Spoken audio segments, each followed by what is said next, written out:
Well, the police have literally cut my house off from all directions. So people who want to visit me, they have to actually go through the police checkpoints.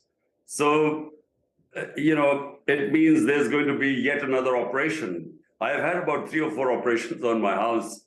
But this time the government announced that there were 40 terrorists holed up in my house. And that was going to be the pretext.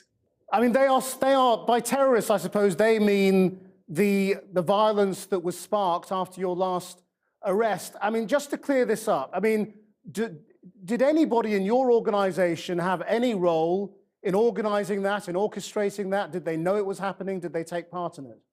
What were the events? I'm picked up, my people are beaten up, I get hit on my head by the military, what are the rangers belong to the military, inside the High Court of Islamabad. But in 27 years of my party's existence, we have never indulged in violent protests. 7,500 people have been arrested in my party. All the senior leadership has been arrested. It's the most unprecedented crackdown going on. But the history of Pakistan since its inception has been of the army stepping in against democratically elected leaders at different times. I mean, can Pakistan ever break this cycle of an army that always moves when it's not happy with what's going on? Look, we started off as a security state. There was this dependence on the Pakistan army. And we were proud of our army because we felt that that was the only reason that we were secure. But unfortunately, things change, time evolved. It no longer is the time where you can have a hybrid system where the power belongs to the military and the responsibility belongs to the elected prime minister. This sort of hybrid system just cannot deliver. So we are a big governance disaster. Too many Pakistani leaders have been killed in political violence. Do you now fear for your life? I've had 2 attempts on my life. The reason why my life is in danger is because all the 12 parties coalition, our lead between them and us has grown so wide now.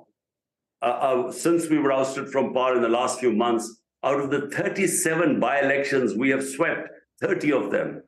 They do not want to see me in power. And therefore, either they will, the thing is either to remove me through put me in jail, disqualify me, or have me killed. You've spent 30 years pledging to rid Pakistan of corruption. Have you failed ultimately? No, well, 27 years I started my movement, which was for rule of law, basically. When you don't have rule of law, you have corruption. Reason why the developing world is poor, because they don't have rule of law. The powerful are above law. And when you look back at your time in power, do you think there is more that you could or should have done to take on these powerful forces within the country?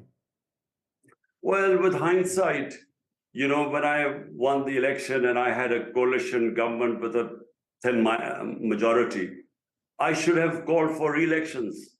I should not have, taken on that government because, look, if you want to bring about a change and reform and take on the vested interest, which means bring the powerful under the rule of law, answer is, if you want to bring about a change and rule of law in a country, you must have a clear mandate from the people so that gives you the power to make the reforms. Imran Khan, thank you very much indeed. Pleasure. Thank you for your time.